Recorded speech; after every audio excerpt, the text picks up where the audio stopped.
નમસ્કાર, હું પ્રવીણ. અતિવૃષ્ટિની આફત. આમ તો હવામાન વિભાગે રાહતના સમાચાર આવ્યા કે વરસાદનું જોર ઘટશે, પરંતુ છેલ્લા અમુક દિવસોમાં જે વરસાદ વરસ્યો, પહેલા રાઉન્ડમાં જે વરસાદ પડ્યો હતો તેના કારણે ખેતીને જે નુકસાન થયું હતું, ચાહે સૌરાષ્ટ્ર હોય, કચ્છ હોય, દક્ષિણ ગુજરાતનું કોઈ ગામ હોય કે ઉત્તર ગુજરાત હોય, એ તમામની વચ્ચે રાજ્યમાં જેટલી ટકાવારીમાં વરસાદ વરસ્યો છે આ સિઝનમાં, તેને જોતા જે ખરીફ પાક છે અત્યાર સુધી નુકસાની થતી આવી છે, પણ છેલ્લા 2 દિવસમાં જે વરસાદ વરસ્યો તો ઘણા જિલ્લા છે સૌરાષ્ટ્રના, જેમ કે દેવભૂમિ દ્વારકા, જામનગર, જુનાગઢ, આ તમામ જિલ્લાઓ છે જ્યાં નુકસાની વધારે છે, કેમ કે ટકાવારી સૌથી વધુ છે.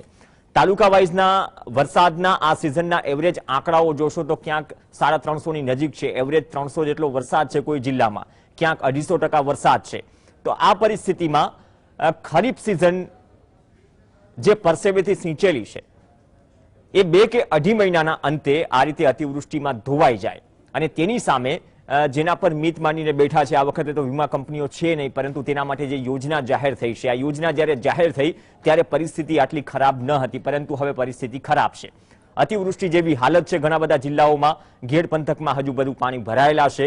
પોરબંદરના કુતિયાણા કે રાણાવાવની વાત કરો, દેવભૂમિ દ્વારકામાં ભાણવડની વાત કરો, ખંભાળિયામાં વાત કરો, કચ્છમાં અબડાસાની વાત કરો, લખપતની વાત કરો, કે પછી અમરેલીમાં અને ગીર સોમનાથમાં આપણે કોડીનારની વાત કરો, તો આ તમામ જિલ્લાઓ છે. દક્ષિણ ગુજરાતમાં પણ એ જ સ્થિતિ છે. મધ્ય ગુજરાતમાં એટલો નુકસાની વાળો વરસાદ નથી જેટલો આ તમામ વિસ્તારોની વાત કરી. તો આ તમામ પરિસ્થિતિઓ વચ્ચે વિચાર કરો કે શેઢે ઉભેલો ખેડૂત પોતાનો પાક બળતો જોઈ રહ્યો છે. ઘણી જગ્યાએ ખેતરમાં પાણી ભરેલા છે અને એ પાણી ક્યારે ઉતરશે તેની રાહ જોવાઈ રહી છે. હવે ખરીફ સિઝન, ગઈ સિઝનમાં તો લોકડાઉનના કારણે આપણે જાણીએ છીએ કે કઈ રીતે બાગાયત પાકોને પણ નુકસાન થયું, અને હવે ખરીફ સિઝનના પાકોને નુકસાન થશે તો તેની સામે ટેકો શું, કેટલા પ્રમાણમાં નુકસાન થયું છે, કયા તાલુકામાં આજ સુધીનો કેટલા ટકા વરસાદ છે, અને આટલા ટકા વરસાદ છે તો ગાઈડલાઈન પણ શું કહે છે, અને સાથે સાથે સહાયની જે પ્રક્રિયા છે, સર્વેની પ્રક્રિયા ક્યારે શરૂ થશે, કઈ રીતે થશે, અને કઈ રીતે જમીની સ્તર પર પહોંચી શકાશે. અને માધ્યમ તરીકે અમે પણ પ્રયાસ કરીશું કે જ્યાં નુકસાની છે ત્યાં માધ્યમ તરીકે જીએસટીવી હંમેશા ખેડૂતોનો અવાજ બન્યું છે, સરકાર સુધી વાત પહોંચાડી છે. તો આજે ઓવરઓલ ગુજરાતમાં ઝોન પ્રમાણે આજની ડિબેટમાં વાત કરીશું કે અત્યાર સુધીનો જે નુકસાનીનો વરસાદ છે ક્યાં કેટલું નુકસાન છે, અને તેની સામે સહાય કે યોજના કેટલી કારગર સાબિત થશે. આજ વિશે વાત કરીશું અતિવૃષ્ટિની આફતમાં.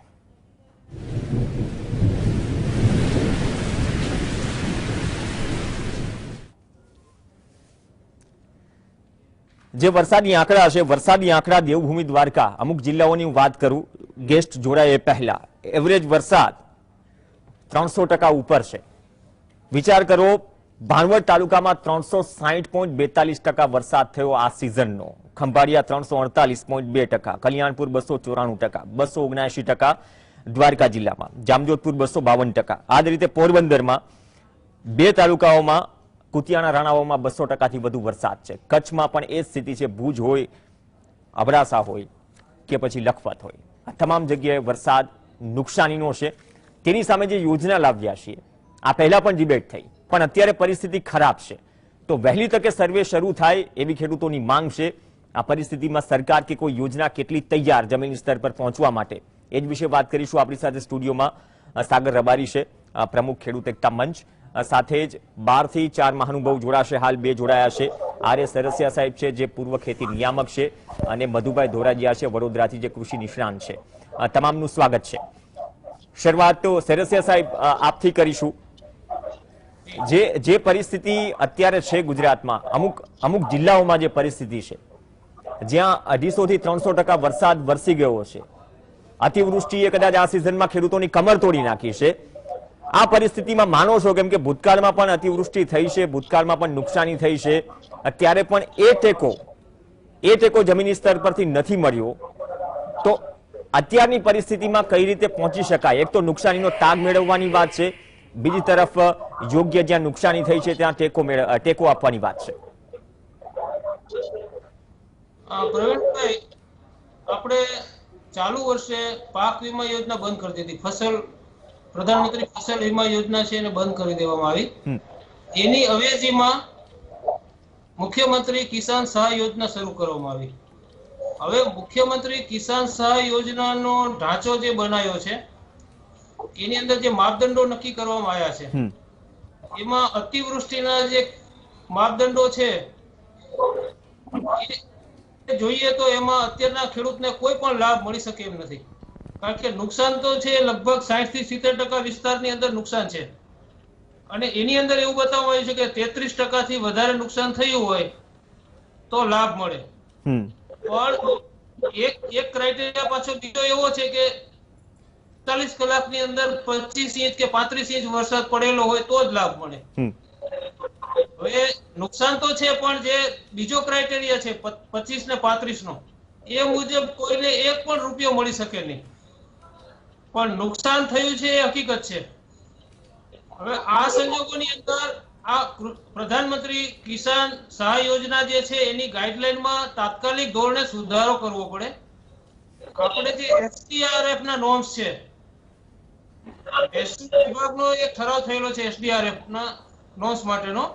હવે એની અંદર એવી જોગવાઈ છે કે એમાં વરસાદનો કોઈ કેટલા ઇંચ પડશે એ કોઈ બતાવવામાં નથી આવેલું, પણ ખરેખર પાકને કોઈ પણ કુદરતી આપત્તિથી નુકસાન થયું હોય તો એને લાભ મળી શકે છે. સર્વે બેઝ કે સર્વે કરે અને 33% થી વધારે નુકસાન હોય તો એ ખેડૂતને લાભ મળે. આની અંદર જે આ ઘટક એટલે કે આ જે માપદંડ ઉમેરવામાં આવ્યું છે એના હિસાબે કોઈ પણ લાભ મળશે. એટલે જે એસડીઆરએફ ના જે નિયમોની અંદર જે માપદંડો નક્કી કરવામાં આવેલા છે એ આની અંદર લાગુ કરવામાં આવે, અને સહાયનું જે ધોરણ છે એ દરેક પાક માટે કોમન રાખેલું છે. હવે તમારે 33% થી લઈને 60% સુધી નુકસાન હોય તો તમને 20,000 રૂપિયા હેક્ટરે મળે, અને 60% થી વધારે નુકસાન હોય તો 25,000 રૂપિયા હેક્ટરે મળે. હવે તમે વિચાર કરો કે જેને 100% નુકસાન થયું હોય એને એટલો લાભ મળે, અને જો 55% નુકસાન થયું હોય તો એને 20,000 રૂપિયા મળે, પેલાને 25,000 રૂપિયા. બીજું કે પાક પ્રમાણે ફેરફાર નથી. સરકાર એવો દાવો કરે છે કે અમે પાક વીમાના બદલે આ યોજના લાયા છીએ, તો પાકના પ્રમાણે એને વળતર મળવું જોઈએ. કારણ કે મગફળીની અંદર જે ખર્ચો થાય, કપાસની અંદર એનો ખર્ચો જુદો હોઈ શકે, બાજરીમાં અલગ હોઈ શકે, એટલે દરેક પાક પ્રમાણે એને વળતર આપવું જોઈએ તો જ આને લાભ મળે. ઓકે, ધોરેયા સાહેબ, જે સેરસિયા સાહેબે વાત કરી કે મગફળીમાં ચલો ખર્ચ એગ્રી ઇનપુટ ચલો ઓછો હોય, કપાસમાં વધુ હોય. હવે એક તો એ મુદ્દો છે, અને 33% થી વધુના નુકસાનીની વાત છે, અને માપદંડ છે 48 કલાકમાં 25 ઇંચ, દક્ષિણ ગુજરાતમાં 48 કલાકમાં 35 ઇંચ. તો કઈ રીતે પહોંચશે? શું યોજનામાં બદલાવ થશે? સાહેબે વાત કરી એસડીઆરએફ ના ધારાધોરણો પર લાગુ કરવા જોઈએ, હજુ એ ક્લિયર નથી કે એસડીઆરએફ નો લાભ મળશે કે નહીં. આ પરિસ્થિતિમાં કઈ રીતે સર્વે થઈ શકશે ઝડપથી, અને કઈ રીતે નુકસાનીનો તાગ મેળવી શકાશે? પ્રવીણભાઈ, ખરેખર તો આ જે કઈ નોર્મ્સ જે કઈ બનાવ્યા છે એ અત્યારે જે કઈ પરિસ્થિતિ હતી અને વીમા યોજના જે બદલો નથી એને ધ્યાને રાખી અને બનાવી કાઢ્યા, અને તો એ ખરેખર જે ઠરાવ છે તો ઠરાવમાં એ ફેરફાર કરી શકે, સુધારો પણ બહાર પાડી શકે. કારણ કે જે કઈ એનડીઆરએફ ને જે કઈ એસડીઆરએફ ના જે કઈ નોર્મ્સ હોય એમાં જો વરસાદને ધ્યાનમાં ન લેવાતો હોય તો પછી આમાં શા માટે ધ્યાનમાં લેવાય છે? ખરેખર તો ખેડૂતોનું જે નુકસાન થયું છે એ નુકસાનને ધ્યાનમાં લેવું જોઈએ, અને નુકસાન જે કઈ સુધારાને ધ્યાનમાં રાખી અને એ સહાય આપી શકે. એટલે જે કઈ શેરસાહેબે વાત કરી કે જે કઈ પાક છે, જુદા જુદા પાક છે, તો ખરેખર છે કે પાક એના વાવેતરથી માંડી એના કાપણી સુધીનો એ ખર્ચમાં દરેકમાં ખરેખર એ જુદો જુદો હોય, અને અમુક જે તલ જેવા પાક છે તો ખરેખર તો 100% એ નાશ પામ્યા છે. કઠોળ પાક છે, અડદ છે, મગ છે, એ 100% નાશ પામ્યા છે. તો એ ખરેખર એને ધ્યાને રાખી અને નોર્મ્સમાં પણ દરેક પાકના જુદા જુદા એ કેટલી સહાય આપી એ વધારો એ કરી શકે છે.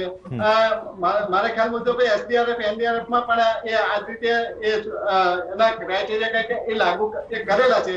તો આમાં પણ જે એ ખરેખર એમાં એ સુધારો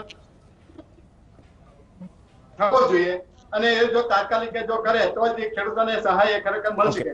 અત્યારે સાહેબ એક બીજી બાબત એ પણ ધ્યાનમાં લેવા જેવી છે, કારણ કે ઘણા ખેડૂતો એ અત્યારે તલ જે છે કાઢી નાખે છે, મગ પણ જે નુકસાન થયું છે એ પણ નીકળી જશે. હવે એ નીકળી જશે એટલે ખેડૂતો ફરી પાછું અને જ્યારે ગ્રામ સેવક કે કોઈ પણ કમિટીના જે કઈ સભ્યો છે એ જોવા જશે એટલે એ તરત એ કહે છે કે ભાઈ આમાં તો દિવેલાનો પાક ઉભો છે કે તુવેરનો પાક ઉભો છે, તો આમાં તો તમારે કઈ કશું નુકસાન થયું નથી. તો જે ખેડૂતોએ જે નુકસાન છે તો એ ખરેખર એ સ્થાનિક અત્યારની હાલની પરિસ્થિતિ છે એ પરિસ્થિતિનો પણ એને ખરેખર એમાં સમાવેશ કરવો જોઈએ કે આ ખેડૂતોએ એને પાક કાઢી અને બીજો પાક એ ખરેખર વાવેતર કર્યું છે, તો એ જે નુકસાન પામેલો પાક છે એનું નુકસાન ખરેખર એને વળતર એને મળવું જોઈએ. અત્યારે ખાસ કરીને જે ઘણા ખેડૂતો એવા છે કે દિવેલા હોય છે, ઘણા ખેડૂતો અઠવાડિયા 10 દિવસ પછી આજમાં પણ હોય છે અને રાયડો પણ હોય છે. તો એ ખરેખર જે છે કે આપણે આ સેકન્ડ પાક એને એ ખરેખર જે કઈ એને ઇન્ક્લુડ કરવો જોઈએ. પણ જે આગલો જે ચોમાસાનો પાક નિષ્ફળ ગયો છે એને પણ એ ધ્યાનમાં કન્સિડરેશન કરે અને ખરેખર નુકસાનનું જે છે એ વળતર ચૂકવવામાં ખેડૂતોને ખરેખર જો આવે તો જ એ ખરેખર ફાયદો થઈ શકે. અને આ નોર્મ્સ જે છે એ ખરેખર જે ઠરાવમાં નથી, તો આમાં કારણ કે એ ખેડૂતો પણ આમાં અટવાશે. પછી બીજા નંબરમાં એક છે કે 33% નુકસાન, તો 33% તમે પાકનું નુકસાન તો તમે ગણતરી કરો છો કે આખા ગામનું નુકસાન કરો છો, એ પણ ક્લેરિફાય થવું એ કરવું જરૂર છે. કારણ કે આખા ગામમાંથી 33% કદાચ એ નુકસાન ન પણ થયું હોય, 33% ખેડૂતનું નુકસાન ન થયું હોય, એ ફક્ત કઈ ખાલી જે છે કે 4 થી 5-10 ખેડૂતોને નુકસાન થયું હોય, નદી કાંઠાના નુકસાન હોય, એ ખેતરો હોય તો ત્યાં નુકસાન થયું. તો આવા ખેડૂતોને પણ આમાં જે ખરેખર એ સમાવેશ એમાં કરવો જોઈએ. આ બધા તો ગાઈડલાઈન ઉપર વાત આવી છે. વર્તમાન પરિસ્થિતિ છે ધોરાજીયા સાહેબ કે જે કિસાન સહાય યોજના છે, મુખ્ય વાત એ નીકળે છે કે 33% નુકસાનીની વાત છે. મારો અવાજ પહોંચી રહ્યો છે ધોરાજીયા સાહેબ? આપણી જે ઇલેક્શન સ્થાનિક સ્વરાજની જે ઇલેક્શન આવશે તો ધોરાજીયા સાહેબ ફરી પાછું એમ કહે છે કે ઇલેક્શન છે એટલે સહાય ચૂકવી શકાશે નહીં. તો એ ખરેખર અત્યારે જો અત્યારે જો કામગીરી ચાલુ કરી દે તો આપણી સાથે બે મહાનુભાવ જોડાયા છે. મુખ્ય વાત છે એસડીઆરએફ ના ધારાધોરણ લાગુ પડશે કે નહીં. યોગેન્દ્રસિંહ ગોહિલ આપણી સાથે જોડાઈ ગયા છે અને ફ્રેમમાં યોગેન્દ્રસિંહ અને ગિરધરભાઈ વાઘેલાની નામ થોડા એક્સચેન્જ થઈ ગયા છે, તો એ સુધારશો. ગિરધરભાઈ વાઘેલા અને યોગેન્દ્રસિંહ ગોહિલ, ગિરધરભાઈ વાઘેલા કિસાન કોંગ્રેસમાંથી, યોગેન્દ્રસિંહ ગોહિલ નેતા ભાજપ. સાગરભાઈ, મુખ્ય વાત એ નીકળી, તમે જામરાવલની વાત કરો, 7 થી 8 વખત છે ને ખેતરો બેટમાં ફેરવાઈ ગયા. હવે સેરસિયા સાહેબ અને ધોરાજીયા સાહેબે કહ્યું કે વહેલી તકે સર્વે થાય, પાથરા ત્યાં સુધી પડ્યા રહે જ્યાં સુધી સર્વે ના થાય. તો બીજો કોઈ પાક વાવવો હોય તો વાવી શકે. ઘણી જગ્યાએ તો 3 વખત પણ વાવણી કરવી પડી છે. તો આ પરિસ્થિતિમાં એક તો આ નોર્મ્સ જે પહેલા પણ આપણે ડિબેટ કરી ચૂક્યા છીએ, સેરસિયા સાહેબે કહ્યું કે એસડીઆરએફ ના ધારાધોરણ લાગુ કરવા જોઈએ, અને બીજી વાત કે દરેક પાકે અલગ અલગ નુકસાની હોય. તો આ પરિસ્થિતિમાં કઈ રીતે જમીની સ્તર પર પહોંચી શકાશે? ઝડપી સર્વે તો ભૂતકાળમાં પણ નથી થયો, આપણે જાણીએ છીએ કેટલા મહિનાઓની રાહ જોઈ. પ્રવીણ, પહેલા તો જે મુખ્યમંત્રી કિસાન સહાય યોજના છે ને, એ જ્યારે જાહેર થઈ ત્યારે જ આપણે ચર્ચા કરી હતી અને સૂચનો પત્ર રૂપે પણ અમે મોકલ્યા હતા કે એમાં 2 વસ્તુ સુધારવાની જરૂર છે. એક તો જે 48 કલાકમાં 25 ઇંચ અને 35 ઇંચ છે ને, એ ક્યારેય બને નહીં, એટલે એ અવાસ્તવિક જોગવાઈ હતી. સતત વરસાદના દિવસો એને બદલે રાખવાના હતા. અને બીજો સુધારો મેં એ વખતે એ સૂચ્યો હતો કે જે 33 થી 60% માટે 20,000 પ્રતિ હેક્ટર અને 60% થી વધારે નુકસાન હોય તો 25,000 રૂપિયા પ્રતિ હેક્ટરની જે જોગવાઈ હતી એ રકમ વધારવાની જરૂર હતી. રકમ વધારવા માટેની માંગણી એટલા માટે કરી હતી કે ભારત સરકારે જ જે અંદાજ બહાર પાડ્યો હતો એ પ્રમાણે ખેડૂત પ્રતિ હેક્ટર 41,265 રૂપિયાનો ખર્ચ કરે છે. હવે 41,265 રૂપિયાનો ખર્ચ કરતો હોય, એનો 100% પાક નુકસાન થાય અને તમે એને 25,000 રૂપિયા આપો તો એ અધકચરું થાય. એનો નફો તો ભૂલી જાઓ, એનો ખર્ચ પણ ન નીકળે. એવા સંજોગોમાં એ સહાયની રકમ પ્રતિ હેક્ટર વધારીને કમસે કમ 50,000 કરે તો ખર્ચ નીકળે. કારણ કે પેલો 15-16 નો આંકડો હતો, અત્યારે એ પછી પણ ખર્ચ વધ્યા છે, એટલે લગભગ સરેરાશ ખર્ચ 50,000 રૂપિયા પહોંચ્યો છે. એટલે ખર્ચ પણ આપવો હોય તો 50,000 રૂપિયા જોઈએ. બીજું કે ગુજરાતનો આખો વાવેતર વિસ્તાર જો જોઈએ તો સૌથી વધારે 45% જેટલો વાવેતર વિસ્તાર તો સૌરાષ્ટ્ર જ છે અને સૌથી વધારે નુકસાન વરસાદ પણ સતત સૌથી વધારે ત્યાં જ રહ્યો છે. એટલે 45% એ વાવેતર વિસ્તાર છે. મધ્ય ગુજરાતનો 20.28% છે. કચ્છ, દક્ષિણ ગુજરાત, સૌરાષ્ટ્ર અને મધ્ય ગુજરાત ગણો એટલે લગભગ 80% ઉપર વાવેતર વિસ્તાર ગુજરાતનો આવી જાય છે, જેમાં સતત વરસાદ પડ્યો છે. એમાં ઓછા નુકસાનનું પ્રમાણ જો ગણવું હોય તો ઉત્તર ગુજરાતમાં પહેલા બિયારણ બળી ગયું હતું, કારણ કે પહેલો વરસાદ જ નહોતો થયો. અને પછી સતત એક ધારો વરસાદ પડ્યો છે એટલે વાવેલું એમનેમ દબાઈ ગયું, એ લોકો ખેતી કરી શક્યા નથી, મોટા ભાગના ખેડૂતો. આવી પરિસ્થિતિમાં તમે સર્વેની રાહ જોઈ શકો એવું નથી. હું સતત સર્વેની અત્યારે આ સંજોગોમાં સર્વે થઈ શકે એમ નથી, કારણ કે તમે જુઓ ભાલ જુઓ આખું ધોલેરા, ધંધુકા, સામે વલભીપુર, લીંબડી તાલુકો, તો દરિયાની જેમ પાણી ભરાયેલું પડ્યું છે. તમે શું સર્વે કરી વલભીપુરના આસપાસના ગામડાઓ એઝ ઇટ ઇઝ ગેડ. એવી જ રીતે ગેડ આખું દરિયાની જેમ પાણી ભરાયેલું પડ્યું છે. તમે કેવી રીતે સર્વે કરવાના છો? એ જ રીતે સામખિયાળીની જે ક્રીક છે અંદર સુધી, તો અહીંયા પાટડી, દસાડા, શંખેશ્વર, સમી, રાધનપુર તાલુકાનો થોડો ભાગ અને સામે સાંતલપુર તાલુકો, આ આખું દરિયાની જેમ ભરાયેલું પડ્યું છે. કારણ કે એકદમ સપાટ વિસ્તાર છે, બહુ ધીમી ગતિએ દરિયામાં પાણી જાય છે. આમાં જઈને સર્વે કરવો શક્ય નથી. એટલે સર્વેના નામે ખેંચીને વિલંબ કરવાનો બહુ અર્થ હું જોતો નથી. એનો વિકલ્પ એ છે કે તમે અત્યારે એક રેન્ડમ રકમ ખેડૂતોના ખાતામાં આપી દો. દરેકના જમીનનું માપ છે એટલે જમીનના માપ પ્રમાણે ખેડૂતના ખાતામાં પૈસા જમા આપો. જ્યારે પાણી ઓસરી જાય અને સર્વે કરવા લાયક થાય ત્યારે તમે સર્વે કરજો અને બાકીનો ડિફરન્સ ચૂકવી આપજો. બાકી સર્વે કર્યા પછી પૈસા આપવા એ તો હું માનું છું કે લગભગ દિવાળી પહેલા શક્ય બનવાનું નથી. ઓકે, દિવાળી આવી જશે. યોગેન્દ્રસિંહ, અવાજ આવી રહ્યો છે. જે માપદંડ છે કિસાન સહાય યોજનામાં નુકસાનીના આંકડા પ્રમાણે તો ક્યાંય બંધ બેસતા નથી. 300-350% જ્યાં વરસાદ છે. કચ્છમાં ઓવરઓલ જિલ્લામાં વરસાદ પાર કરી ગયો 251% વરસાદ સિઝનનો. સૌરાષ્ટ્રમાં મેક્સિમમ વાવેતર છે તો ત્યાં વરસાદ છે 162%થી વધુ. અલગ અલગ જિલ્લાઓની સ્થિતિ સૌથી વિકટ છે. તો આ પરિસ્થિતિમાં કઈ રીતે પહોંચી શકાશે? સર્વેની વાત શું માનો છો કે સર્વે કરતા એ પહેલા કંઈક એવી જાહેરાત થવી જોઈએ જેનાથી કદાચ ફરીથી કદાચ કોઈ વાવણી કરવી હોય તો નુકસાનીમાં ટેકો થઈ જાય, કે પછી દિવાળી સુધી રાહ જોવાશે? અવાજ નથી આવતો.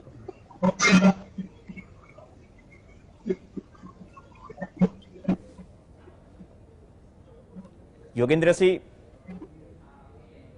અતિવૃષ્ટિ, અનાવૃષ્ટિ, દુષ્કાળ, કમોસમી વરસાદ, માવઠું દરેક પ્રકારના જોખમોને આવરી લેવામાં આવ્યા છે. આ યોજના આ જ વર્ષે એટલે કે 2020થી લાગુ કરી દેવામાં આવી છે અને આ યોજનાનો લાભ મને વિશ્વાસ છે કે આ રાજ્યના ખેડૂતોને પૂરતો અને સાચો અને સારી રીતે મળશે.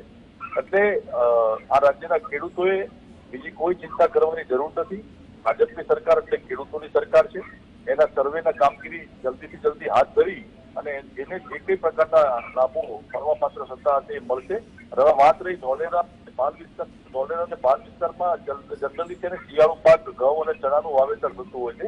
એટલે અત્યારે જે વાવેતર છે એ ત્યાં બીજું કોઈ વાવેતર હોતું નથી. જે ભાગમાં વાવેતર હોય છે કપાસનું અને તલનું, એ ભાગમાં કોઈ પાણી ભરાવાના શક્યતાઓ નથી અને હોતી પણ નથી. કેમ કે હું એ જ વિસ્તારનો નાગરિક છું તો મને વધારે ખ્યાલ છે કે ત્યાં કોઈ પાણી ભરાણા નથી. જ્યાં પાણી ભરાણા છે ત્યાં શિયાળુ પાક થતા હોય છે. એટલે હવેથી એ વાવેતર દિવાળી ઉપર કરવામાં આવશે ગૌચરાનું.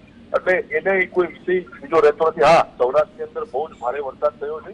100% ખેડૂતોને ખૂબ જ ખરાબ રીતે નુકસાન પણ થયું છે. મગફળી હોય, કપાસ હોય, તલ હોય.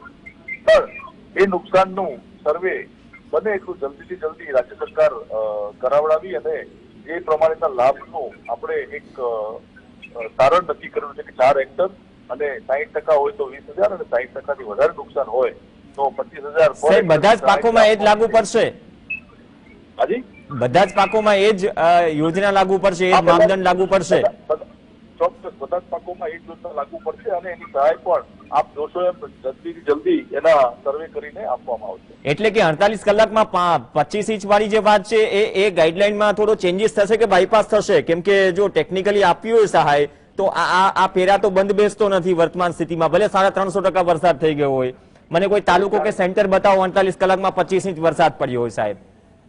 પ્રવીણ, જ્યારે પણ કોઈ સર્વે કરવા સ્થળ ઉપર આવશે ત્યારે તાલુકા વાઇઝ જે સર્વે કરવાનું છે એમાં ઓટોમેટિકલી જો નુકસાન ગયું હશે તો એ સામે જ દેખાવાનું છે. અને જો સામે દેખાવાનું છે તો 100% સર્વેમાં ગણી અને એને લાભ આપવા પાત્ર થતો એ લાભ સરકારના જિમ્મેદારીઓ આપવાના છે. એટલે આ વખતે બીજી કોઈ પ્રાઇવેટ કંપનીઓ પણ નથી કે બીજા કોઈ વિષયો પણ નથી. એટલે 100% ખેડૂતોને લાભ મને વિશ્વાસ છે કે આ વખતે યોગ્ય રીતે મળશે. ઓકે, સેરસિયા સાહેબે વાત કરી કે SDRF ના ધારાધોરણ લાગુ કરો, સહાયની રકમ વધારો. તમે એ વાત માનો છો? તમારી પાસે જે આંકડાઓ છે વરસાદના ઓવરઓલ ગુજરાતના, અમુક જિલ્લાઓની સ્થિતિ વધારે ખરાબ છે, તો માનો છો કે આ માપદંડ કે આ જે સહાયની વાત છે અત્યારની દ્રષ્ટિએ પૂરતી નથી? પહેલા જયારે યોજના જ્યારે જાહેર કરી ત્યારે સ્થિતિ અલગ હતી, વર્તમાન સ્થિતિ અલગ હતી, તો એમાં કોઈ બદલાવ થશે? સહાયની રકમ વધશે, માપદંડ બદલાશે? તમારું શું કહેવું છે?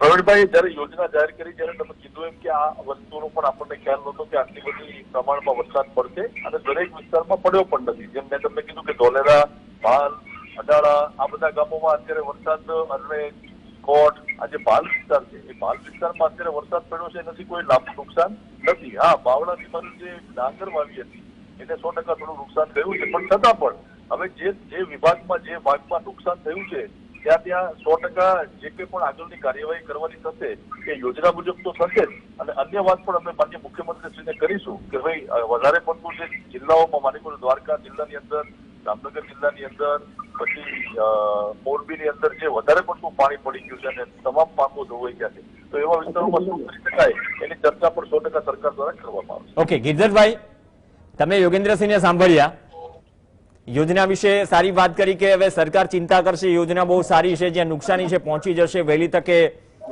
સર્વે શરૂ થઈ જશે. પણ એ પહેલા સેરસિયા સાહેબ અને મધુભાઈને પણ સાંભળ્યા, માપદંડો સામે સવાલ હતા, હવે પરિસ્થિતિ વધારે વિકટ છે, તો એક સાથે કઈ રીતે પહોંચી વળાશે? હા, તમારો અવાજ આવી રહ્યો છે.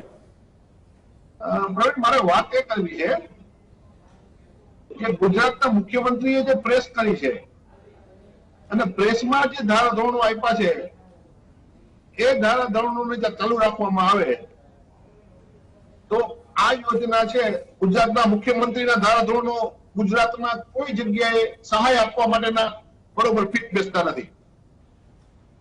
ગુજરાતના મુખ્યમંત્રીએ જયારે પ્રેસ કરીને ત્યારે મોટી જાદુગરી કરી હતી. જાદુગરી એ હતી કે સૌરાષ્ટ્રના મોટા ભાગના વિસ્તારમાં 10 ઇંચ વરસાદ થઈ ગયો હતો. હવે સૌરાષ્ટ્રના વિસ્તારમાં 10 ઇંચ વરસાદ થયા પછી મુખ્યમંત્રીએ પ્રેસ કરીને એવું કીધું કે જે 10 ઇંચ વરસાદ હશે તેને અમે સહાય આપવાના નથી. એનું બીજો અર્થમાં, બીજા શબ્દોમાં જો કેવું હોય તો એમ કહેવાય કે સૌરાષ્ટ્રમાં સહાય આપવી નથી અને સૌરાષ્ટ્રનું જે પાનું છે ઓપન થઈ ગયું હતું પછીની પ્રેસ હતી. હજી મારે જે સહાયના ધોરણો છે તો જો યોગેન્દ્રસિંહ, મને ખબર નથી કે સરકાર સાથે સંકલન કરી આવ્યા છે કેમ, પણ તો જે મુખ્યમંત્રીની પ્રેસના મૂળભૂત ધોરણો બદલાવાના હોય તો પરિણામ આવશે, નકર નહીં આવે. એટલે આજે ગુજરાતના વિધાનસભાના વિરોધ પક્ષના નેતાએ પણ માંગણી કરી કે મુખ્યમંત્રીએ ધોરણો જાહેર કર્યા છે, એ ધોરણો છે એ ધોરણો આ વિસ્તાર માટે અથવા આ સહાય માટે બરોબર નથી. એટલે મારી માંગણી એટલી છે કે પેલા મુખ્યમંત્રીએ જાહેર કરેલા ધોરણો છે એમાં ફેરફાર કરવામાં આવે. બીજી મારી રજૂઆત એવી છે કે જે વિસ્તારમાં સર્વે થઈ શકે એમ નથી એવું જે વાત છે એ વાત મને બરોબર ફિટ બેસતી નથી. એટલા માટે ફિટ બેસતી નથી કે જયારે આ ખેડૂતને સભામાં લઈ જવો હતો ત્યારે ખેડૂતના ઘરે જવામાં કોઈ માણસો ગયા છે, ખેડૂતને એક ગાંઠિયાનું પડીકું આપ્યું છે અને કીધું કે તમારા બધા સભામાં આવો, ત્યારે ખેડૂતોએ કોઈ અરજી કરી નથી. તો અત્યારે ડ્રોન કેમેરા મારફત કુતિયાણાના ઘેડ વિસ્તારમાં, કેશોદના ઘેડ વિસ્તારમાં, માણાવદરના ઘેડ વિસ્તારમાં, રાવલના ઘેડ વિસ્તારમાં એક ડ્રોન કેમેરો જો ફેરવવામાં આવે તો એના મારફત ખબર પડી જાય ખેતરમાં 5-5 ફૂટ પાણી ભેળા છે. હવે એમાં શું સર્વે હોય પ્રવીણ? જ્યાં જે ખેતરની અંદર મોલ ઉભું જોઈએ ત્યાં 5 ફૂટ પાણી ભર્યું છે એ ખેતર ચિલ્લાઈને કહે છે કે અહીંયા કાંઈ થયું નથી, પછી શેનો સર્વે? આલે સર્વે થઈ શકે એમ છે. સાગરભાઈએ કીધું એમ વચગાળાની રકમ પણ માનો સરકારને એમ ઈચ્છા થાય કે જ્યાં પાણી ભર્યું છે ત્યાં 60%, 70%, 80% રકમ આપી દેવી છે તો એમનો કેમેરો ફેરવી દે ને. અને રાજ્ય સરકાર પાસે વ્યવસ્થા તંત્ર છે પ્રવીણ, રાજ્ય સરકાર પાસે કલેક્ટર છે, મામલતદાર છે, તાલુકાનો અધિકારી છે, રિપોર્ટ કરે કે અમારા આખા ગામમાં કઈ એક પણ ખેતર એવું છે એવું નથી કે જ્યાં પાણી ન ભર્યું હોય. અને જયારે દરિયા જેવું પાણી ભર્યું હોય પ્રવીણ, ત્યારે એ દરિયામાંથી એક માણસ બહાર નીકળીને કલેક્ટર સાહેબને અરજી કરે, આવી જે આશા છે ને એ ખેડૂતોની મસ્કરી કરવા જેવી આશા છે પ્રવીણ. યોગેન્દ્રસિંહ, ગિરધરભાઈ આવું છું. યોગેન્દ્રસિંહ, ડ્રોન થી સર્વે થશે કે જમીની સ્તર પર જશો સર્વે નંબર પ્રમાણે? સારું સજેશન કેવું છે નુકસાનીનો તાગ મેળવવા માટે? ગામની અંદર એટલું પાણી ભર્યું છે, સરપંચ, ગામનો યુવાન કોઈ પણ ત્યાંથી એની કચેરીએથી એક અરજી કરીને ત્યાંથી જેને અરજી કરી શકશે. અને જયારે અતિવૃષ્ટિ આવી જાય, આટલો વરસાદ આવ્યો છે ત્યારે આખા ગામના સર્વે થવાના છે. અરજીઓ કરીએ છે એ દરેક ખેતરોમાં સર્વે થશે અને આજે મેં વાત કરી એમ કે તમામ ખેડૂતોને, આ રાજ્યના તમામ ખેડૂતોને આ લાભ મળવા પાત્ર છે. અને જે તાલુકા વાઇઝ અરજી કરવામાં આવશે, એ ગામ વાઇઝ અરજી કરવામાં આવશે, એ ગામોમાં 100% સર્વે થશે. હું તમને મારી સરકાર, આપણી સરકાર વતી યોગેન્દ્રસિંહ, હું તમારી વાત સમજી ગયો કે અરજી પછી અધિકારીઓ જશે ખેતર પર, ગ્રામ વાઇઝ જશે, હું એ રીતે પૂછી રહ્યું છું કે પછી જ્યાં નથી જવાયું ડ્રોન થી સર્વે કરી દો? ના, ગામ પર જઈને સર્વે કરવાનો વાત છે. આ યોજનામાં 5 ફૂટ પાણી ભર્યું છે પ્રવીણ. 5 ફૂટ પાણી કાયમ નથી રહેવાનું. 2 દિવસ 3 દિવસમાં પાણી આતરી જાય એટલે સર્વેની કામગીરી હાથ ધરવામાં આવશે. ઓકે, વરસાદ બંધ થઈ ગયો છે. વરસાદ બંધ થયા પછી 48 કલાક 72 કલાકમાં પાણી આતરી જતું હોય છે. પાણી આતરી જાય એટલે એનો સર્વે કરી અને યોગ્ય વળતર ચૂકવવામાં આવશે. સાગરભાઈ, મેં એટલા માટે સવાલ કર્યો કેમ કે છે ને કૃષિ સંલગ્ન ભરતીઓ અઢળક બાકી છે. સર્વે કોણ કરવા જશે એ સવાલ છે.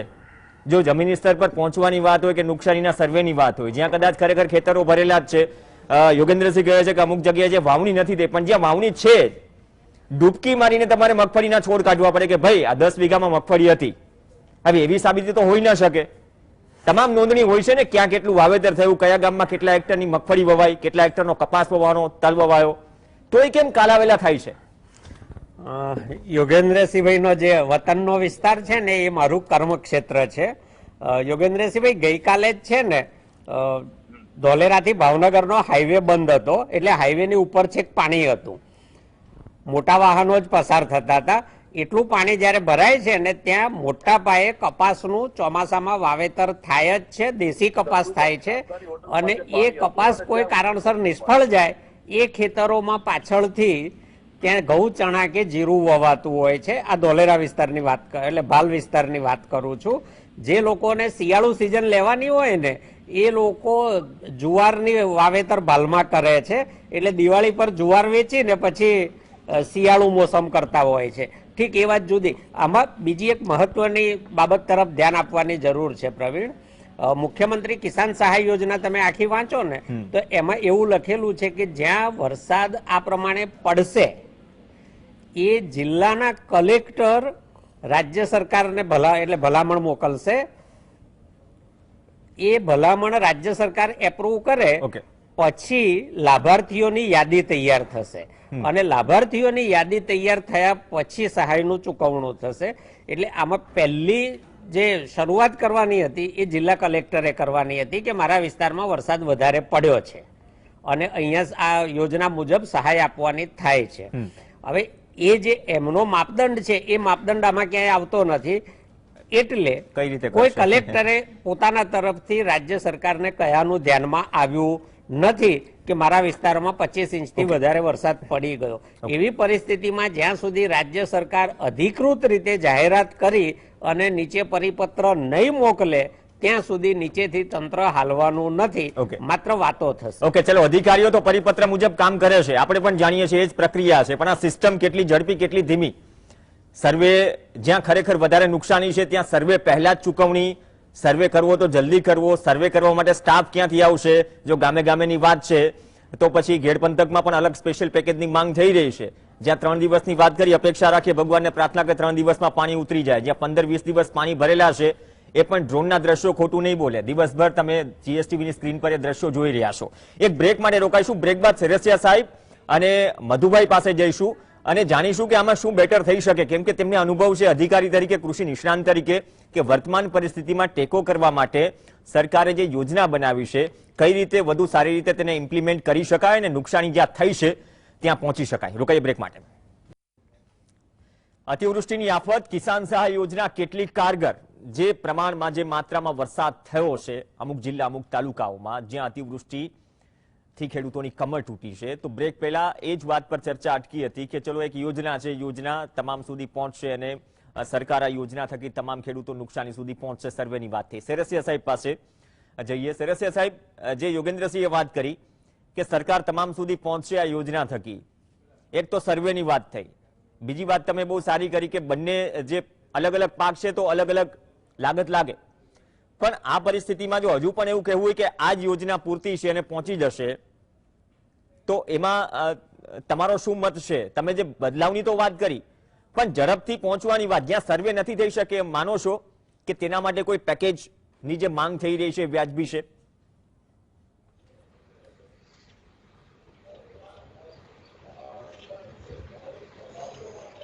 સેરેસિયા સાહેબ,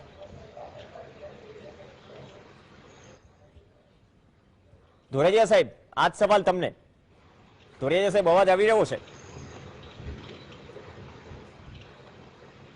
ગિરધરભાઈ, બ્રેક પહેલા જે વાત કરી યોગેન્દ્રસિંહે, તો એક વિપક્ષ તરીકે સજેશન આપો. વિપક્ષનું કામ છે સજેશન આપવાનું અને સાથે સાથે ઇમ્પ્લિમેન્ટ કરવાનું કે જ્યાં નુકસાની છે ત્યાં એટલીસ્ટ એ પ્રતિબિંબ દેખાડે સરકારને કે અત્યારની પરિસ્થિતિમાં ક્યાં ઝડપથી સર્વે થવો જોઈએ અથવા તો જ્યાં વધુ નુકસાની છે ત્યાં જે સ્પેશિયલ પેકેજની માંગ થઈ રહી છે તે વિશે પ્રગતિ.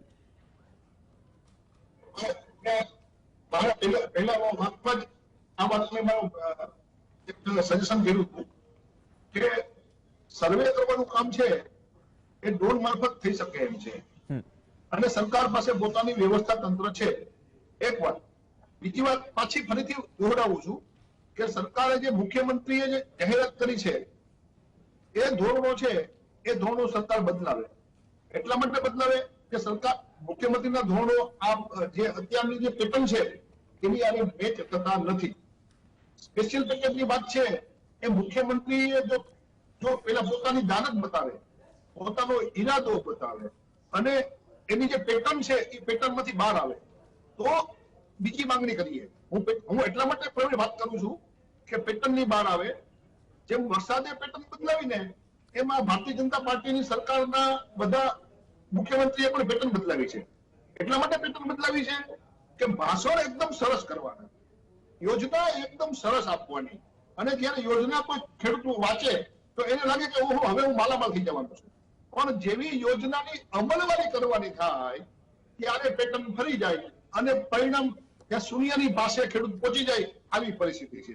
આપ જોઈ લો વડાપ્રધાનનું જે લાલ કિલ્લા ઉપરથી જે ખેડૂતો માટેનું જે ભાષણ હતું, વડાપ્રધાનનું કપાસ માટેનું જે ભાષણ હતું, વડાપ્રધાનનું પાક વીમા યોજના માટેનું જે ભાષણ હતું એ ભાષણનું પરિણામ શું આવ્યું? પાક વીમા યોજના તો છે નહીં, આ સિઝનમાં નથી, ખરીફ સિઝનમાં. યોગેન્દ્રસિંહ, અહીંયા જ વાત આવી. યોગેન્દ્રસિંહ, હું આવું છું સાગરભાઈ. ગિરધરભાઈ, હું એ જ વાત આગળ વધારું. હવે જ્યાં છે 3-4 વર્ષ સુધી જો ખેડૂતો ને એમ થતું હોય અહેસાસ કે અમે લૂંટાઈ ગયા પાક વીમો કંપનીઓના હાથે, હજુ પણ જે હજારો કરોડનો હિસાબ છે તેની સામે સવાલ છે, કોર્ટ કેસ પેન્ડિંગ છે, એ હટાવીને એક સિઝન પૂરતું તમે કોઈ સ્ટેટની કોઈ યોજના લાવો છો, એ યોજનાના માપદંડ પર પણ સવાલ છે. તો કઈ રીતે પરિણામલક્ષી કામ થશે? મને મારી સરકાર ઉપર 100% ખાતરી છે કે ખેડૂતોને જે કંઈ પણ તકલીફ આવી છે આ રાજ્યની અંદર, જે તકલીફ આવી છે એ રાજ્યમાં ખેડૂતોને જે તકલીફ પડી છે એની માટેની યોજના જે અત્યારે આપણે બનાવી છે એ યોજના મુજબ ખેડૂતોને 100% લાભ મળશે અને અન્યથા કંઈ પણ બીજું કરવાનું આવશે આ રાજ્યના મુખ્યમંત્રી સંવેદનશીલ મુખ્યમંત્રી છે, એની ઉપર સર્વે કરી એની ઉપર કામ કરી રાજ્યના કૃષિ મંત્રી અને મુખ્યમંત્રી શ્રી 100% અધિકારીઓ સાથે ચર્ચા કરી અને યોગ્ય કાર્યવાહી કરશે. સેરેસિયા સાહેબ, અવાજ આવી રહ્યો છે? સેરેસિયા સાહેબ, અવાજ આવી રહ્યો છે? ધોળેજા સાહેબ, ઓકે. સેરેસિયા સાહેબ, જે વાત કરી કે આ પેકેજ પૂરતું છે, તમામ ખેડૂતો સુધી પહોંચાશે, તમામ સુધી પહોંચાશે અને ઇનફ છે પેકેજ, તમામ નુકસાની સુધી સર્વે માટે પહોંચાશે, તો કેટલા એગ્રી છો તમે? કઈક ટેકનિકલ પ્રોબ્લેમ છે, શોર્ટ આઉટ કરો. સાગરભાઈ, હું તમારી પાસે આવું છું. હવે જે રીતે વાત થઈ, હું 3-4 વર્ષનો એટલો ફરીથી ઉલ્લેખ કરું છું કે તમે વીમા કંપનીઓને હટાવો છો, એ ચૂકવણું તો બાકી છે, એની તો કોઈ ચર્ચા જ નથી. પણ 2-3 વર્ષમાં જે થયું એ માટે ચલો આ લાવ્યા, એ રીતે લાવ્યા. પણ અત્યારે પણ આ સ્થિતિ છે ને, આ સિઝનમાં પણ એનું શોર્ટ આઉટ નહીં જાય તો શું થશે? જે ધિરાણનો આંકડો છે કેટલા લાખે પહોંચ્યું છે સેન્ટ્રલ લેવલ પર આપણે જાણીએ છીએ. દર વખતે કૃષિની વાત થાય, દેવાની વાત થાય. હું સરકારે દેવાની વાત નથી કરતો, ખેડૂત પર દેવાની વાત કરું છું. હવે એ દેવામાં હવે આ પ્રકારની રાહત તો એ પરમેનન્ટ સોલ્યુશન તો નથી, પણ કોઈ એવી સિસ્ટમ તો બનાવવી પડશે ને કે જ્યાંથી કદાચ આ પ્રકારની આફત આવે જે કદાચ સરકારના હાથમાં પણ નથી, કુદરતી આફત, તો થોડો ટેકો થઈ શકે અથવા તો તૈયારીઓમાં આપણે જોતરાયેલા રહીએ અથવા તો તૈયાર રહી શકીએ. જાહેરાતમાં છે ને બહુ ઉતાવળ હોય છે અને અમલીકરણમાં ઘણો વિલંબ હોય છે. 18માં SDRFના જે જાહેરાત કરેલી અને દુષ્કાળની જાહેરાત ઓક્ટોબરમાં કરેલી અને અમલ 1 નવેમ્બર જાન્યુઆરીથી કરવાનો હતો. SDRF ના પૈસા આજે બી અનેક તાલુકાઓમાં મોટા પ્રમાણમાં ખેડૂતોના બાકી છે, હજી નથી મળ્યા. 2020માં પણ એવા ઘણા તાલુકા અને ઘણા ખેડૂતો છે ગુજરાતમાં. બીજું, હું ડ્રોનથી સર્વે કરી અને ચૂકવણું કરવાનું એટલા માટે નથી ઈચ્છતો, એ સલાહભર્યું એટલા માટે નથી કે તમને કપાસનો છોડ ઉપરથી લીલો દેખાય કે મગફળીનો છોડ ઉપરથી ડ્રોનમાં લીલો જ દેખાશે, પણ છેલ્લા 40 દિવસ થવા આવ્યા કે સૌરાષ્ટ્રમાં એક ધારો વરસાદ પડે છે, એમાં કપાસમાં કોઈ જે એટલે ફૂલ ખીલવાના કે ઝીંડવા બાજવાનું બન્યું જ નથી, મગફળીમાં નીચે સૂયા જમીનમાં ઉતરી શક્યા નથી. એટલે માત્ર લીલો છોડ હોવાથી ઉત્પાદન આવી જતું નથી. ભૂતકાળમાં આ જ પ્રકારે સર્વે થયો છે, જે કમ્પ્લેન રહી છે. એટલે પછી ફરિયાદો નવા પ્રકારની ઊભી થાય અને એ ખેડૂતોના નુકસાનનું પછી કોણ જવાબદારી લેશે? એટલે પહેલા રેન્ડમ રકમ ખેડૂતના ખાતામાં જમીનના માપ પ્રમાણે આપો ને આપો, એ જ તરત સહાય આપવાનો એકમાત્ર વિકલ્પ મને દેખાય છે. પછી જ્યારે તમે સર્વે કરી લો ત્યારે કરી લેજો. બીજું કે પાક વીમા યોજનાની આપણે જે વાત કરતા હતા, એમાં ખેડૂતોએ છેલ્લે થાકીને ક્યાં જવું પડ્યું? હાઈકોર્ટમાં. હાઈકોર્ટમાં શા માટે જવું પડ્યું? અનેક વિનંતીઓ, અનેક રજૂઆતો, છેલ્લી ચેતવણી છતાં સરકારે પાક વીમા કંપનીઓ બાબતે એક હરફ સુદ્ધા ઉચ્ચાર્યો નહીં. કેન્સલ કરી, પહેલા મરજિયાતની જાહેરાત કરી, પછી કેન્સલ કરી પાક વીમા કંપનીઓ. પણ વીમા કંપનીઓ કેન્સલ કરવાથી કઈ જૂનો 4 વર્ષનો હિસાબ થોડો મળી જાય છે. એટલે સરકારે બિલકુલ સંપૂર્ણપણે વીમા કંપનીઓનો જ પક્ષ લીધો, ખેડૂતોને એક બાજુ કરી દીધા. એટલે ખેડૂતોએ હાઈકોર્ટમાં જવું પડ્યું છે. હવે બીજી કસોટી સરકારની એમાં ક્યાં થવાની છે કે જ્યારે હાઈકોર્ટમાં સરકારે એફિડેવિટ કરવાની આવશે એ દિવસે દૂધનું દૂધ અને પાણીનું પાણી થઈ જશે કે સરકાર ખરેખર કોના પક્ષે છે. અત્યાર સુધી હજી એ ખેડૂતોને ગેરમાર્ગે એક યા બીજા બહાને દોરી રહ્યા છે, પણ એફિડેવિટ વખતે તો પછી લેખિતમાં આપવાનું છે, એમાં દોરી શકાશે નહીં. છેલ્લું, પાક વીમા કંપનીઓ કેન્સલ કરી એ સારું જ કર્યું હતું, ખાનગી કંપનીઓ હતી, પણ એનો વિકલ્પ મુખ્યમંત્રી કિસાન સહાય યોજના નથી. એનો વીમા કંપનીનો વિકલ્પ વીમા કંપની જ હોઈ શકે અને એ ગુજરાત સરકારની હોઈ શકે. ખાનગી વીમા કંપની કોઈની પણ આવશે તો એમાં ખેડૂતોનું ભલું થવાનું નથી. માત્ર ને માત્ર સરકારી વીમા કંપની જ ખેડૂતોનું હિત જોઈ શકશે. પણ અત્યારે એ પણ નથી ને સેરેસિયા સાહેબ, અત્યાર સુધી બસ એક જ લાઈનમાં 2 વખત સંપર્ક કપાયો હતો તમારો કે આ યોજના પૂરતી છે, દરેક ખેડૂત સુધી પહોંચાશે. આપનો અભિપ્રાય, તમે બદલાવની તો વાત કરી, ચેન્જીસ થશે, પણ સાથે સાથે કોઈ સોલ્યુશન તો લાવવું પડશે ને. સ્ટાફ પણ ક્યાં એટલો પૂરતો છે કે તમે દરેક જમીની સ્તર પર પહોંચી શકીએ જેટલી ઝડપથી અમુક બીજી વસ્તુમાં પહોંચી શકાય છે, ઇલેક્શન કેમ્પેનમાં પહોંચે છે બંને પક્ષો? પ્રવીણભાઈ, જો સરકારે આને ખેડૂતને ખરેખર લાભ આપવા હોય તો મારી દ્રષ્ટિએ 2-3 વસ્તુ આની અંદર કરવી પડે. જે ગિરધરભાઈએ વાત કરી કે જ્યાં દરિયા જેવી પરિસ્થિતિ છે ત્યાં આગળ હેલિકોપ્ટર અથવા તો ડ્રોનથી સર્વે કરાવવો પડે, કારણ કે એમાં જવાય એમ જ નથી. ખેડ વિસ્તાર અને ભાલ વિસ્તાર જે છે એ આખો દરિયો થઈ ગયો છે. ત્યાં કોઈ સેઢા ખેતર ના હોય, જે સેઢા એ સેઢા દેખાતા નથી, એટલે એમાં સર્વે કેવી રીતે થશે? એટલે એને તો 100% નુકસાન છે એમ ગણી અને એને લાભ આપવો પડે. પછી જ્યાં માનો કે પાણી ઓસરી ગયા છે અને સર્વે થશે તો ત્યાં જેને નુકસાન હોય એ પ્રમાણમાં એને વળતર મળવું જોઈએ. એમાં વરસાદનો જે માપદંડ છે એ કાઢી નાખવો પડે. જ્યાં સુધી વરસાદ પડવાનો ઘટક આની અંદરથી કાઢી નહીં નાખવા આવે ત્યારે એક પણ ખેડૂતને આની અંદર આ યોજના હેઠળ લાભ મળશે નહીં, એ હું ખાતરીપૂર્વક આપને કહું છું. એટલે તમારે વરસાદનું જે માપદંડ છે એ કાઢો અને સર્વે બેઝ કામ. હવે હું તમને કહું કે એના રેન ગેજ જે છે તાલુકા મથકે છે. હવે તાલુકામાં માનો કે વરસાદ વધારે પડ્યો હોય તો જ તમને ગામમાં લાભ મળે. માટે તાલુકા ઉપર વરસાદ ઓછો પડ્યો અને ગામમાં વધારે પડ્યો હોય તોય લાભ નથી મળવાનો. એટલે તમે એ રેન ગેજ વાળો જે મુદ્દો છે ને એ પણ આ ઠરાવમાંથી કાઢી નાખવો પડે ખરેખર જો ખેડૂતને સહાય કરવાની હોય તો.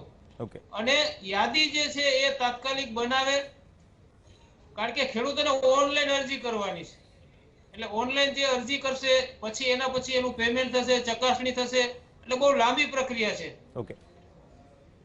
એટલે આ રીતે જો ખરેખર ખેડૂતને સહાય કરવાની હોય તો મુખ્યમંત્રી કિસાન સહાય યોજનાની માપદંડ અને ગાઈડલાઈન બંનેમાં ફેરફાર કરવાની જરૂર છે અને એ તાત્કાલિક ધોરણે કરે તો જ ખેડૂતને એક વિશ્વાસ બેસશે. કારણ કે નહીતર તો આ યોજના જે બનાવી છે એમાં તો ખેડૂતને એવું જ છે કે અમને એક પણ રૂપિયો આની અંદર મળવાનો નથી. ઓકે, એટલે આપણે ભાજપના પણ પ્રતિનિધિ અહીંયા બેઠા છે, સરકારના પ્રતિનિધિત્વ કરે છે, તો એમને વિનંતી છે કે આ જે ઠરાવ જે છે એની અંદર તાત્કાલિક ધોરણે સુધારો કરી અને બે મુદ્દા મેં કહ્યા એ પ્રમાણે, એક તાત્કાલિક તમે ડ્રોન થી કે હેલિકોપ્ટર થી સર્વે કરાવો અને જ્યાં ખેતરમાં જઈ શકાય એમ છે ત્યાં આ રીતે તમે કરીને નુકસાન જેટલું હોય એના પ્રમાણમાં એ ગામનું ક્રાઇટેરિયા કે તાલુકાનો ક્રાઇટેરિયા કઈ જોવાનું નહીં, નુકસાન હોય એના પ્રમાણમાં એને વળતર મળવું જોઈએ. Okay okay. અને બીજું કે જે ગામની અંદર વરસાદ નથી, બાજુના તાલુકામાંથી નદીના કારણે કે તળાવના કારણે કે કેનાલ તૂટવાના કારણે જો પાણી આવી ગયું છે તો પણ નુકસાન છે. ઓકે, તો એને તો આની અંદર સમાવેશ કરેલો જ નથી. બીજું કે ઘણા ખેડૂતોનું એવું છે કે એની આખી જમીન ધોવાઈ ગઈ છે, અહીંયા વોકડા થઈ ગયા છે, વેણ આખા ઉભા થઈ ગયા છે, તો એ જમીન આખી એની જતી રહી તો એની આજીવિકાનું સાધન ગયું, તો એનો પણ આની અંદર સમાવેશ કરેલો નથી. એટલે SDRF માં જેટલા ઘટકો નક્કી કરેલા છે એ બધા આની અંદર સમાવેશ કરે તો જ ખેડૂતને ખરેખર વળતર મળશે, બાકી કોઈ ખેડૂતને વળતર મળવાનું નથી. ઓકે, ધોરાજીયા સાહેબ, બે મહત્વપૂર્ણ વાત નીકળી. આ પહેલા પણ ચર્ચામાં કહ્યું હતું જ્યારે યોજના નીકળી કે ઉપરવાસમાં વરસાદ હોય, જમીન ધોવાઈ ગઈ હોય તો કઈ રીતે સહાય થશે, એક મુદ્દો એ. બીજો કે તાલુકાને એકમ ગણીને અંદાજો લગાવો કે તાલુકાની સ્થિતિ શું છે. તો જેમ સેરેસિયા સાહેબે કહ્યું કે ખરેખર જ્યાં નુકસાની છે એકચ્યુઅલ સર્વે થાય, જ્યાં નુકસાની નથી ત્યાં સહાય નહીં આપો તો ચાલશે, પણ જ્યાં નુકસાની થઈ છે ભરપૂર માત્રામાં, એક તો અહીંયા ઝડપથી સર્વે, અને બીજી વાત કે એ ઝડપથી સર્વે થાય તો નવી સિઝન કે નવી કોઈ મોલાત કે નવી વાવણી થઈ શકે. પણ આમને આમ તો કદાચ સ્થિતિ રહી તો સાહેબ દિવાળી આવી જશે. એટલે ખરેખર સ્પીડી કરવા માટે આપણે જે સેટેલાઇટ જે છે સેટેલાઇટ પિક્ચરનો પણ આપણે ઉપયોગ કરવો પડે. સેટેલાઇટ ઉપરથી આખા ગુજરાતનું પિક્ચર આવી જાય એટલે જેથી કરી આપણે ક્લાસિફાઈડ વર્ગીકરણ કરી શકીએ કે ક્યાં ડ્રોન થી સર્વે કરવાનો થાય છે, ક્યાં ગ્રુપ સર્વે કરવાનો થાય છે અને ક્યાં ઇન્ડિવિજ્યુઅલ વ્યક્તિગત આપણે સર્વે કરવાનું થાય છે. તો આખું એ વીકની અંદર, અઠવાડિયાની અંદર તમે નક્કી કરી નાખો કે જેથી કરી આ ડ્રોન થી અને ઇન્ડિવિજ્યુઅલ એ સર્વે એ ચાલુ રહે. પછી જેમ એ ક્લાસિફાઈડ થઈ ગયું એમાં ખેડૂતોની અરજીઓ છે, તો અરજીઓ તમે અત્યારે સ્ટાફ ન હોય તો સ્ટાફ તમે જે છે ને એ ખરેખર હાયર એ કરી શકાય. કારણ કે અત્યારે ઘણા ગ્રેજ્યુએટ છોકરાઓ પણ અત્યારે બેરોજગાર છે, ડિપ્લોમા વાળા પણ ઘણા બેરોજગાર છે. જેમ કોરોનામાં જેમ તમે હાયર સ્ટાફ લીધો એ રીતે આમાં સ્ટાફ લઈ લો અને જ્યાં નુકસાન નથી ત્યાંથી પણ સ્ટાફ તમે બોલાવી શકો.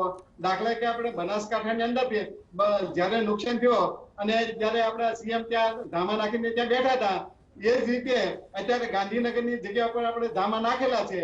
તો આખા જ્યાં નુકસાન નથી ત્યાંથી સ્ટાફને બોલાવી લે અને ત્યાં સુપર ક્લાસ 1 ના અધિકારી ત્યાં નિમણૂક કરે અને એના નિગરાની અંદર એક 10 દિવસ કે 15 દિવસની અંદર કામગીરી પૂરી કરાવે. એ ડ્રોન થી કામગીરી કરે છે, ડ્રોન થી કરાવે, જે રીતે સર્વે કરાવો એ રીતે કરાવે અને આના નોર્મ્સ પણ જે છે અઠવાડિયાની અંદર સુધારી નાખે કે જેથી કરી જ્યારે ખેડૂતોની જે અરજીઓ મંજૂર કરવાની થાય તો ત્યારે જે તે કઈ ટેકનિકલ સ્ટાફ છે તો એની એ અંદર એ કેટલી રકમ મંજૂર કરવા પાત્ર થાય છે તો એ લખી શકે.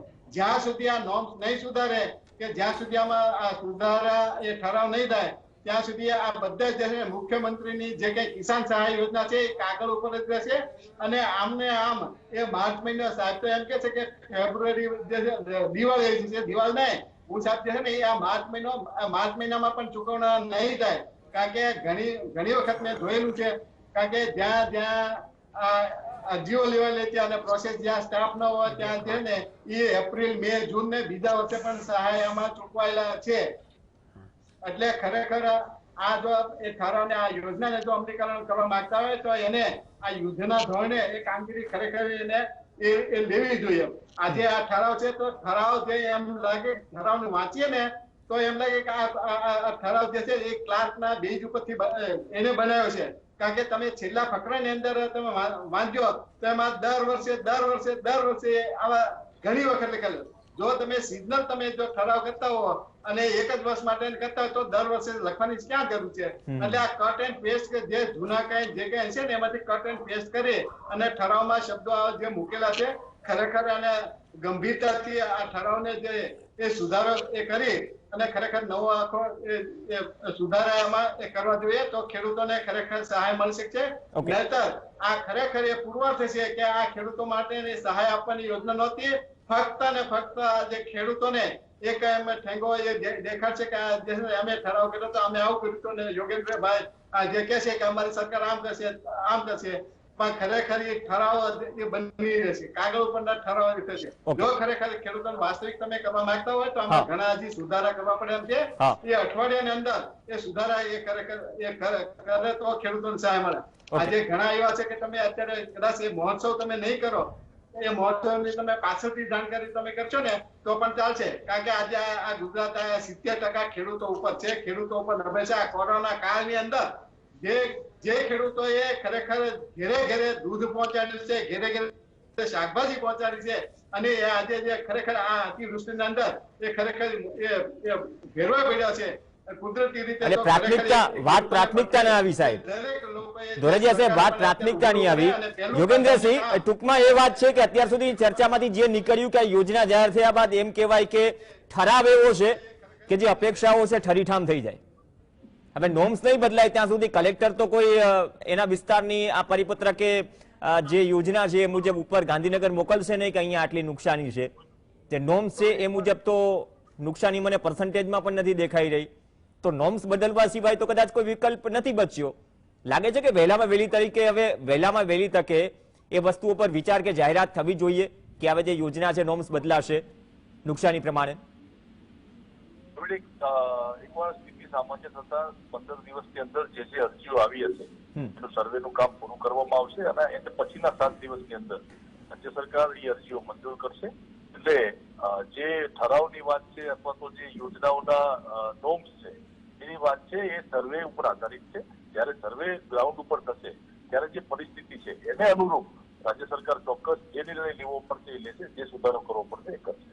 પણ એ સર્વેમાં કઈ રીતે સાહેબ આ ફિટ નથી બેસતું? આ માપદંડો જ ફિટ નથી બેસતા. તમે ભાણવડ તાલુકામાં 360.42% વરસાદ છે સાહેબ, ખંભાળિયા 339%. આમાં સર્વેની શું જરૂર પડે મને કહો? કેટલા તાલુકા છે આવા જ્યાં 250 થી 350% વરસાદ છે સાહેબ? તમે ખેતી સાથે સંકળાયેલા છો, તમે જાણો છો કે મગફળી, તલ કે કપાસની શું સ્થિતિ હશે અત્યારે. આમાં સર્વેની વાત ક્યાંથી આવી સાહેબ? 140% વરસાદે જો સ્થિતિ ગંભીર હોય કેન્દ્ર સરકારના ડ્રાફ્ટ મેન્યુઅલ પ્રમાણે સાહેબ, તેનો 2 થી 2.5 ગણો, 3.5 ગણો વરસાદ વરસી ગયો સાહેબ. વીમા કંપનીઓ તો 25% એડવાન્સ પેટે આપી દેવા પડત. હવે પ્રીમિયમ તો ચૂકવ્યું નથી, તો રસ્તો એ વચ્ચેથી કાઢવાની વાત છે કે જ્યાં ખરેખર આટલો વરસાદ છે અહીંયા કંઈક પહેલા રાહત પહોંચે તો વહેલી વાત. બાકી તો SDRF ની સહાય 2 કે 1.5 વર્ષથી હજુ પણ ઘણી જગ્યાએ નથી મળી સાહેબ. ડિઝાસ્ટર મેનેજમેન્ટની વેબસાઇટ ઉપર 1 મહિના બાદ ગઈકાલે આંકડાઓ અપડેટ થયા. GSTVએ સતત 15 દિવસ ધ્યાન દોર્યું. તો કઈ રીતે ગતિશીલતા માનીએ કે હવે આ સર્વે આટલો ગતિથી થશે? યોગેન્દ્રસિંહ, 15 દિવસની અંદર દરેક જિલ્લાની અંદર તાલુકા વાઇઝ સર્વે કરવામાં આવશે અને સર્વેના આધારે જે નિર્ણય લેવાનો થશે રાજ્ય સરકાર ચોક્કસ છે. ચલો, કદાચ આ જવાબ છે. ગિરધરભાઈ, 15 દિવસમાં ફોર્મ અને સર્વેની વાત છે. મને નવેમ્બર મહિનો યાદ આવે ત્યારે વીમા કંપની હતી. છેલ્લી 1 મિનિટ સાગરભાઈ, કદાચ ટેકનિકલ કારણોસર ગિરધરભાઈ નથી જોડાયા, પણ આજ સર્વેની વાત છે. 15 દિવસ 7 દિવસ મને નવેમ્બર મહિનો યાદ આવે છે, કૃષિ મંત્રી યાદ આવે છે. વીમા કંપનીઓ તો ચલો દાદ ન દીધી, પણ અહીંયા પરિસ્થિતિ એ પણ છે કે સ્ટાફ પણ નથી અને હવે નોર્મ્સ પણ ફેરવવાની વાત છે. નોર્મ્સ જ નહીં ફરે તો કઈ રીતે ફીટ બેસશે? પ્રવીણ, પ્રવક્તાઓ કંઈ પણ કે સરકારી તંત્ર એ વહીવટી તંત્ર છે એ લેખિત પરિપત્ર સિવાય જરાય પોતાની જગ્યાએથી ખસતું નથી. જ્યાં સુધી અહીંથી એમને ઓફિશિયલ પરિપત્ર નહીં જાય એમના હાથમાં, મામલતદારના હાથમાં, ત્યાં સુધી એ ગ્રામસેવકને પણ નહીં કહે કે તમારા ગામમાં કેટલું નુકસાન છે એની તપાસ કરો. પરિપત્ર ઓફિશિયલ જાય ત્યારે જ તંત્ર હાલશે અને ત્યારે જ કામ શરૂ થશે. હું આ મુશ્કેલીઓ બધી જાણું છું કે અહીંયા એક ટીવી સ્ક્રીન પર જુદી વાત છે કે આપણે ડિબેટમાં કંઈક કહીએ, પણ એને આધારે ગ્રામસેવક, મામલતદાર કે કલેક્ટર કામ નથી કરતા. આ બધી મુશ્કેલીઓને ધ્યાનમાં રાખતા આવતા માર્ચ પહેલા તો કોઈ સંજોગોમાં આ સહાય ચૂકવાય એવી શક્યતા જ નથી. સરકારની ગતિશીલતા અને સંવેદનશીલતા જોતા એટલા માટે જ હું કહું છું કે એક રેન્ડમ રકમ આપી દો ને પછી તમે નિરાતે સર્વે કર્યા કરો. રેન્ડમ રકમ આપવી પડશે, કારણ કે આગલા વર્ષના પાક વીમાના પૈસા નથી, ગયા વર્ષના પાક વીમાના પૈસા નથી, માંડબાણ ઉછીના પાછીના કરીને બેંકોના નાણાં એટલે દેવા સુલટાવ્યા છે. એ પછી આ ખરીફનો ખર્ચો કર્યો છે અને હવે નવું વાવેતર કરવું હોય તો ખેડૂતોના ખિસ્સા ખાલી છે. એટલે અત્યારે તો એમના ખિસ્સામાં પૈસા મૂકવા સિવાયનો બીજો કઈ વિચાર કરવાની જરૂર નથી. પછી જે કઈ ફોર્માલિટીઓ કરતા હોય એ કરતા રહેવાનું છે. ફોર્માલિટીઓ કરવા માટે ઘણા દિવસ છે, પૈસા તરત જોઈએ છે. ઓકે, એપ્રિલમાં પ્રીમિયમ કપાઈ ગયું ગિરધરભાઈ, ત્યારે પણ એ પ્રશ્નો હતા કે 1.5 મહિના સુધી બેંક મેનેજર કે વીમા કંપનીના મેનેજરને ખબર નહોતી કે આ વખતે શું થવાનું છે. એનું કારણ એ હતું કે પરિપત્ર આવ્યો ન હતો, ઉપરથી સૂચના આવી ન હતી. 1.5 મહિના એ કેસમાં જો ડિલે થતું હોય તો આ કેસમાં કંઈક તમે વિપક્ષ તરીકે જોર લગાવો. તમારાથી પણ ઘણી બધી અપેક્ષાઓ છે આમ જનતાને, ખેડૂતોને. રાજ્ય સરકારની જે પોલિસી છે અને રાજ્ય સરકારની જે સિસ્ટમ છે એની સામે સતત લડતા આવીએ છીએ.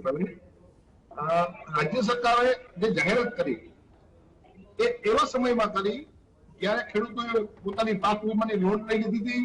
લોન લીધા પછી પ્રીમિયમની પ્રક્રિયા પૂરી કરી દીધી હતી અને જેને પાક વીમો લઈ લીધો હતો, એટલે પાક વીમો જે ખેડૂતે લેવાનો હકદાર હતો એ ખેડૂતે પાક વીમો સ્વીકારી લીધા પછી પાછળથી સરકારે જાહેરાત કરી છે.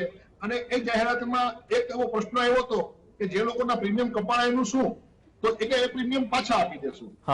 કોન્ટ્રાક્ટ એક્ટ મુજબ આવું કોઈ દિવસ બની શકે નહીં.